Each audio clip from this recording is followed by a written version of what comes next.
Let's talk about CarMAX though here this morning. Shares of CarMAX, halting or hitting the brakes. They are down following its latest quarterly results. The used car retailer reporting a massive miss on earnings as car sales slide and expenses rise here. And a terrible quarter, Scott, any way you look at it, because all of the key metrics, they missed. And if you take a look at earnings per share, revenue, unit sales, all of them were below expectations. I'm a used car dealer, and I'm telling you right now, this is one of the worst times to be a buyer in this market.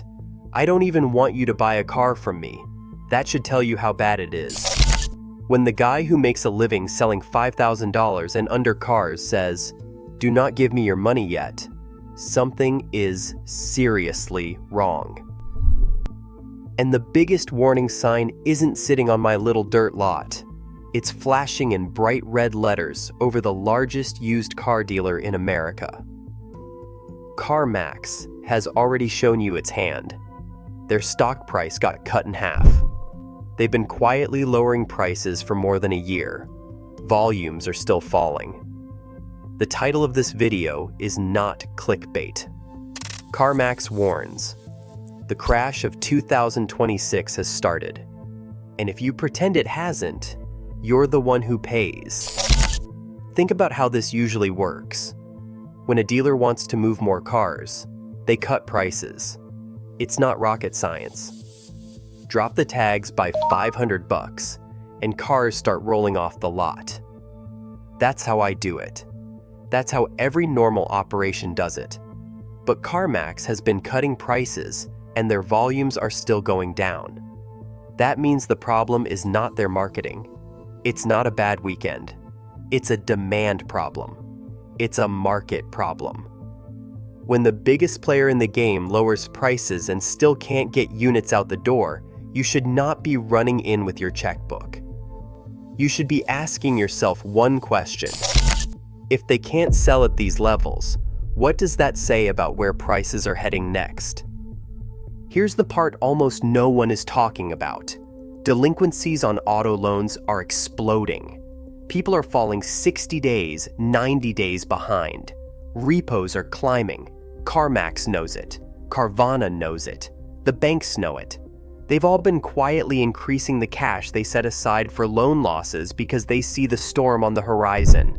They're not doing that for fun.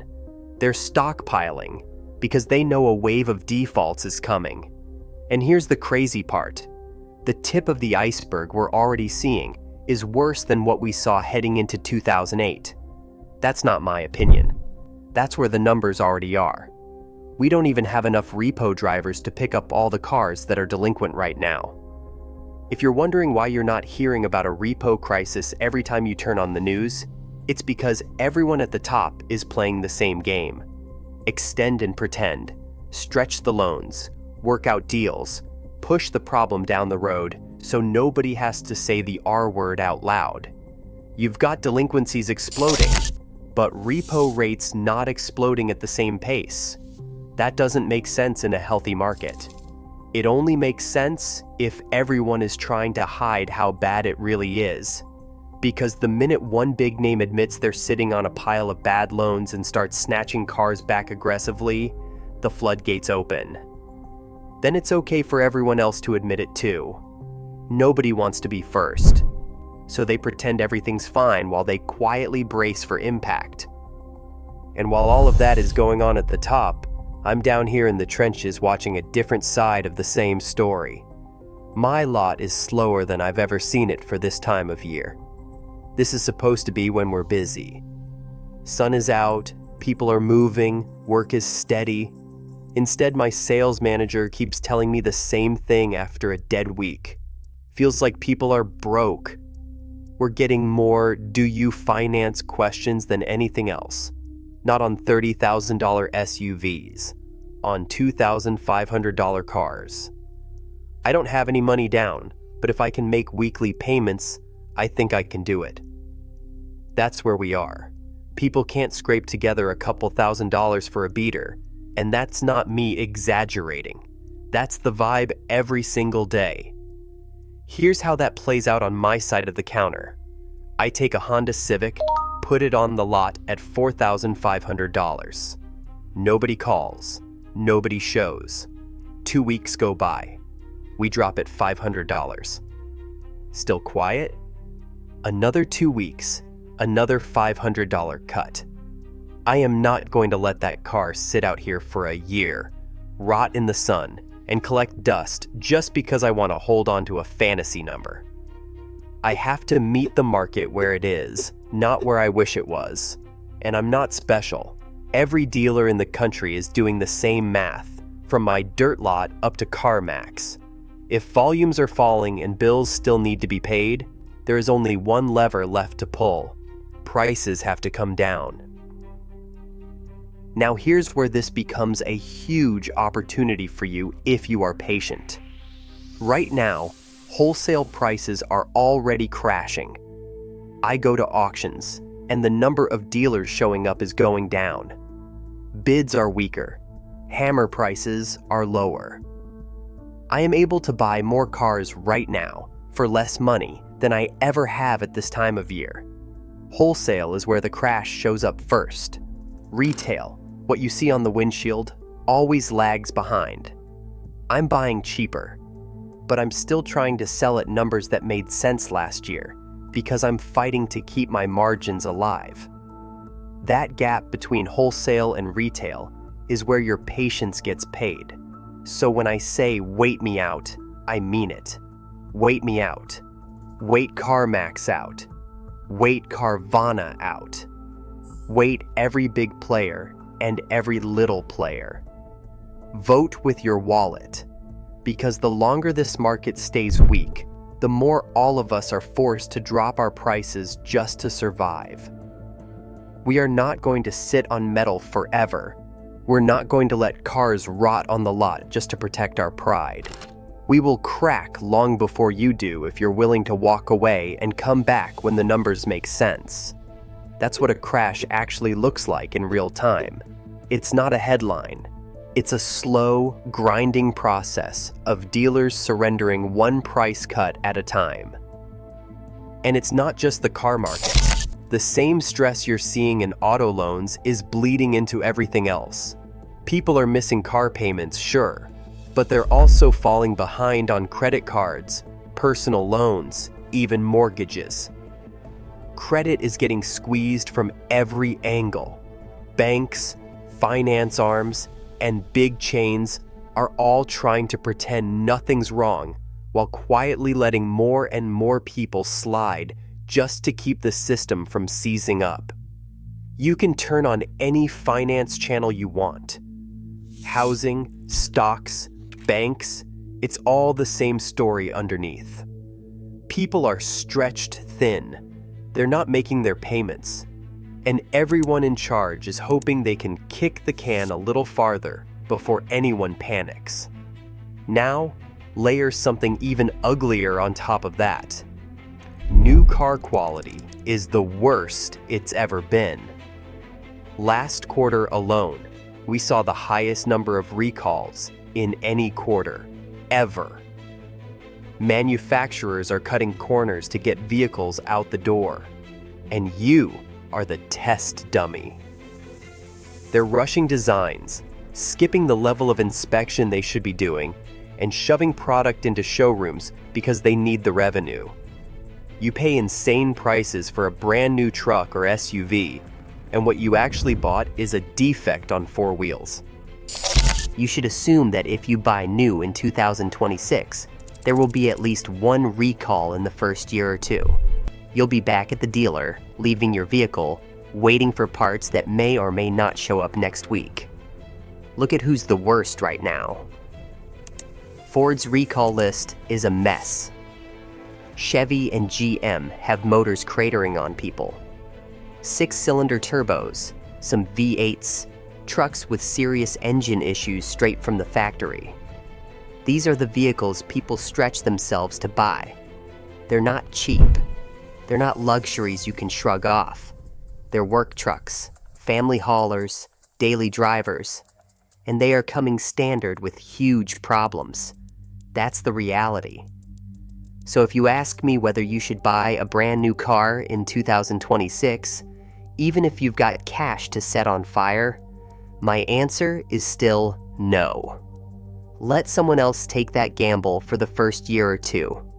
Let someone else eat the worst depreciation and find out whether that motor is going to implode. Used isn't a simple answer either. Normally, I'd tell you there's always a decent used deal out there if you look hard enough. But right now, the cycle is weird. Summer is supposed to be slower, sure, but this is another level. Slow walk-ins, broke buyers, dealers cutting prices just to get any movement, wholesale dropping faster than retail. That's why, as a dealer who needs to sell cars to stay alive, I'm still looking you in the eye and telling you to wait as long as you can. Every extra month of weak demand is another month of price cuts across the board. I think throughout this year, prices are going to keep drifting down, especially as delinquencies feed more distressed inventory into the system. If you absolutely have to buy, I get it. Life doesn't pause for the car market. Cars blow up. Families grow, jobs change. But if you have any room at all to be patient, use it. The best times to buy have always been at the end of the year, sometimes the end of summer, when dealers are desperate to clear out inventory. In a normal cycle, that's when you get your best shot. In a year like this, when the entire market is soft and the biggest players are already blinking, those windows are even more powerful. You're not just catching a seasonal dip, you're catching a structural downturn. The most important thing you can do is change how you think about this whole decision. Don't walk into a showroom or onto a lot like you're doing the dealer a favor by showing up. You are the one holding the power in a weak market. You are the one who can walk away. You are the one who can say, "No, that's not my number," and turn the key in your current car one more time instead of taking on a bad deal. Don't let someone else's urgency become your urgency. If they have stale inventory, that's their problem until they make it worth your time.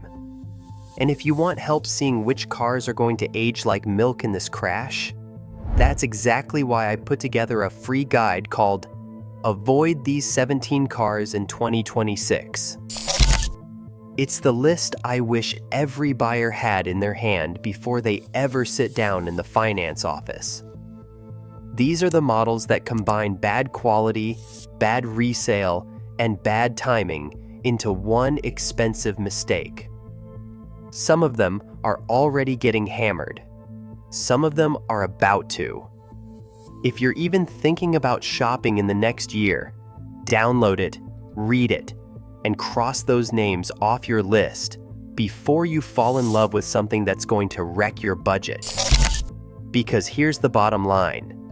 When CarMAX is cutting prices, losing volume, swapping out CEOs, and stacking cash for loan losses, that's a signal. When delinquencies are worse than 2008 and repo trucks can't even keep up, that's a signal. When wholesale prices are falling, dealers are slow, broke buyers are begging for financing on $2,500 beaters, and new cars are setting recall records, that's a signal. All of those signals are pointing in the same direction. The crash of 2026 isn't coming. It's already here. The only real question left is whether you walk straight into it or step back and let the market come to you. You cannot control what CarMax does next. You cannot control what the banks, the manufacturers, or the Wall Street guys decide. But you do control when you buy, what you buy, and whether you buy at all. You control whether you chase cars in a falling market or make the falling market chase you. You control whether you believe the everything's fine narrative or trust the numbers that are already on the board. So wait us out. Wait me out. Wait CarMax out. And before you make any move, grab that free guide, Avoid These 17 Cars in 2026. Protect yourself from the worst of what's on the road right now, and make sure that when you finally do pull the trigger, you're doing it on your terms, not the markets. You have to remember something nobody on TV will remind you of. A car is not just transportation, it is a leverage tool for the entire financial system. Every time someone stretches for a payment they can barely make, every time a lender pushes a term out to 7 or 8 years just to keep the deal alive, they are using that car to hold up a tower of debt. When enough of those towers start shaking at the same time, the cracks show up in a lot more places than just car lots. That is why this matters, even if you are not shopping right now. The car market is one of the places where stress shows early. Look at what happens to a family that overbought in 2021 or 2022, when prices were insane and rates were low. Maybe they financed a $45,000 SUV on a long loan because the monthly payment looked manageable. Fast forward to 2026. Groceries cost more, rent or mortgage jumped, credit card balances grew.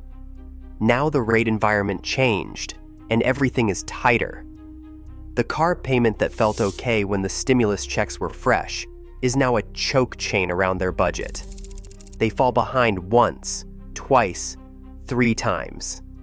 Suddenly, that reliable family car is one more bill they are dodging.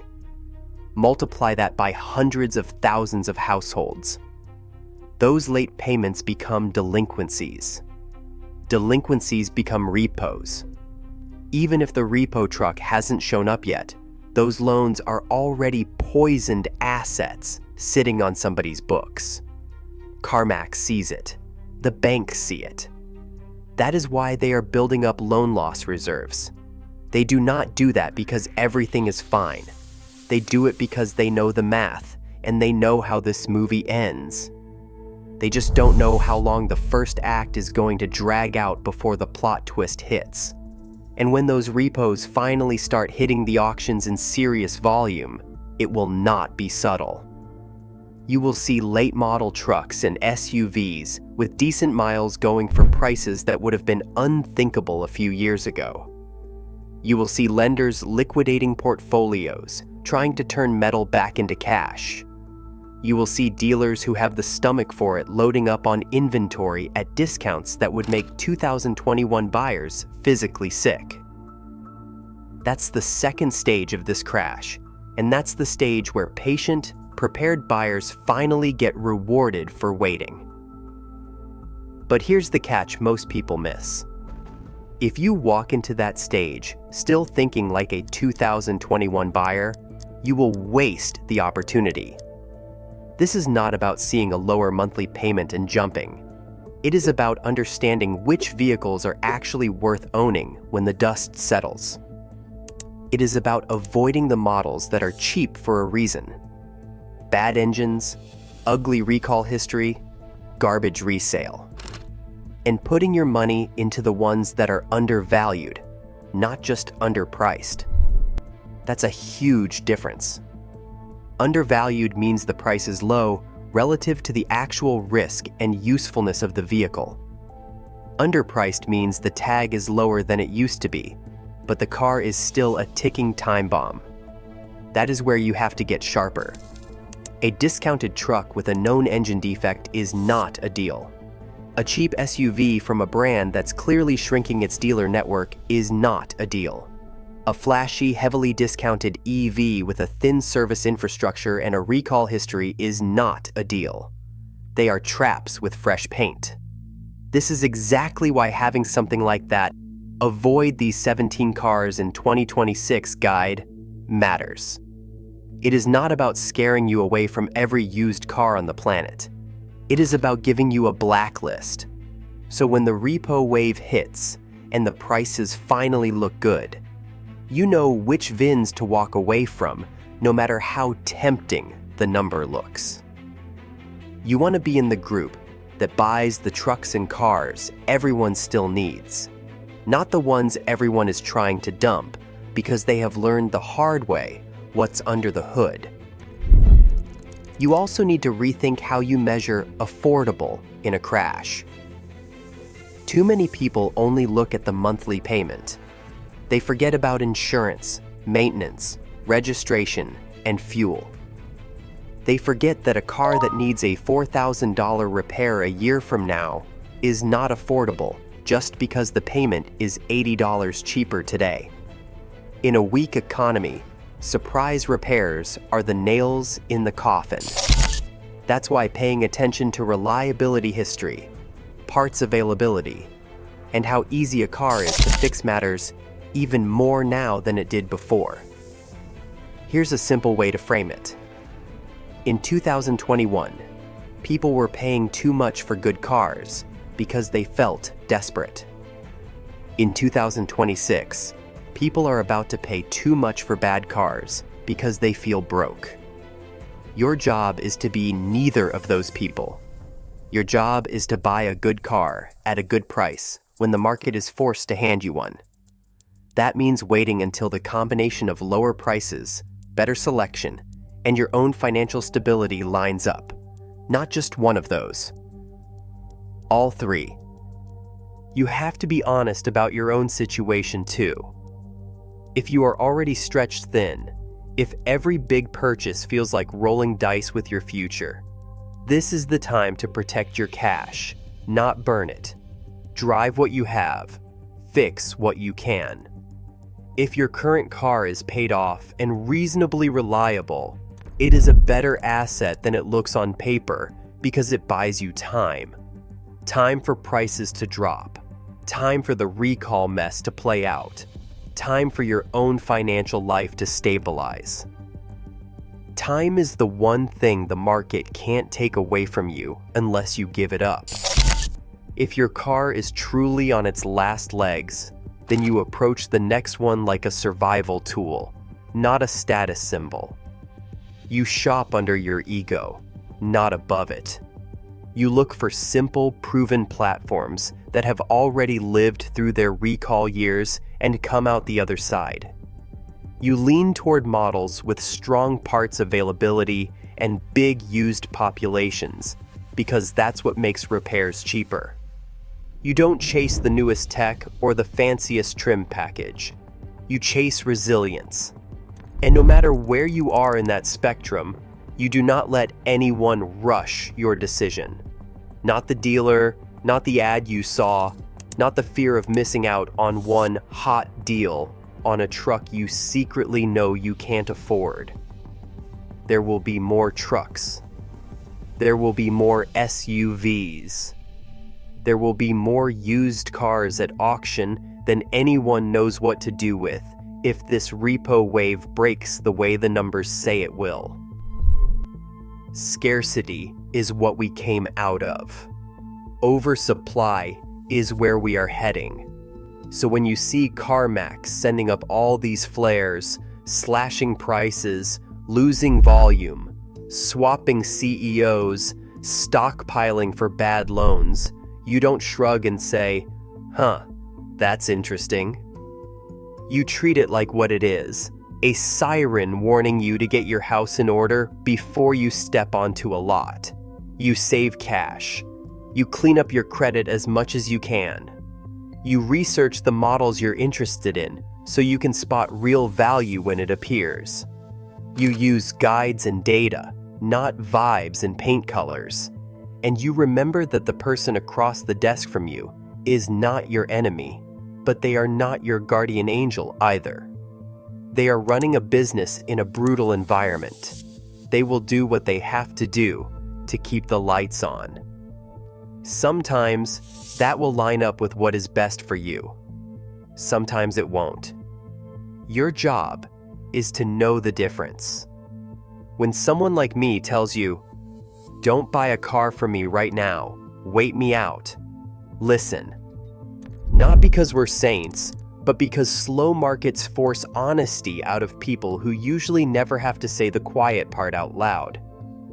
That honesty is your advantage. Take it. Use it.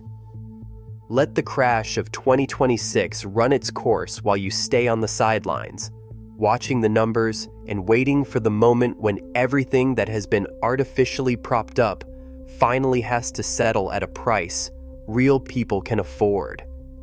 And when that moment comes, you walk in with your eyes open, your budget clear, your blacklist ready, and your emotions turned down. You don't chase. You let the deals come to you. Until then, keep your money close, keep your expectations realistic, and keep reminding yourself that patience in a falling market is not weakness. It's discipline. It's the one thing that separates the people who get destroyed in a crash from the people who walk out the other side with stable cars, smaller payments, and a lot fewer regrets. And if you want help staying disciplined, that free guide, Avoid These 17 Cars in 2026, is there for exactly that reason. It's one more tool to keep you from making the mistake the market is begging you to make. Because the crash of 2026 isn't just about prices, it's about choices. Theirs and yours. They already made theirs. CarMAX made theirs. The banks, the manufacturers, the small lots like mine. We've all made ours. Now it's your turn.